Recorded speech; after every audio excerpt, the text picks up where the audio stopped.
অনিয়ম দুর্নীতির জেরে আলোচিত শিল্প গ্রুপ এস আলমের নিয়ন্ত্রণে থাকা কয়েকটি ব্যাংক দুর্বল হয়ে গেছে।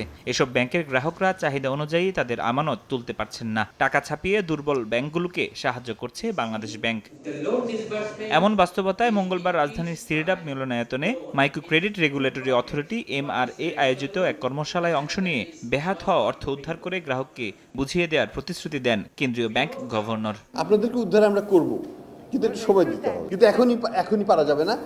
আমরা ধাপে ধাপে করব। ব্যাংক রেজলিউশন অ্যাক্টে আমরা যাচ্ছি, আমরা ব্যাংক কনসলিডেশন কিছু করতে হবে ইত্যাদি, অনেক কিছু করা যাবে, করা হবে ইন দ্য নেক্সট, এই বছরই হয়তো ইনশাল্লাহ। আইদার টাকা পান বা বন্ড পান বা কিছু একটা পাবেন।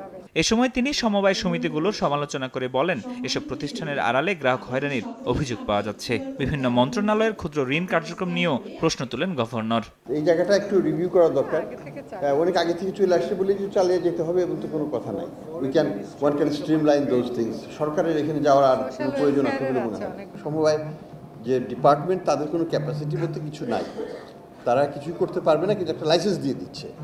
ফলে এটা যেটা হচ্ছে, স্ক্যাম তৈরি হচ্ছে বিভিন্ন রকমের, এবং আমাদের এটাকে দেখতে হবে ফ্রম রেগুলেটরি পার্সপেক্টিভে। ক্ষুদ্র ঋণের প্রভাবে দারিদ্র্য কমছে কিনা তা নিয়ে গবেষণা হওয়া উচিত উল্লেখ করে গভর্নর বলেন, আগামীতে ডিজিটাল ও এজেন্ট ব্যাংকিং এর চ্যালেঞ্জ মোকাবেলায় ক্ষুদ্র ঋণ প্রতিষ্ঠানগুলোকে প্রস্তুতি গ্রহণ করতে হবে।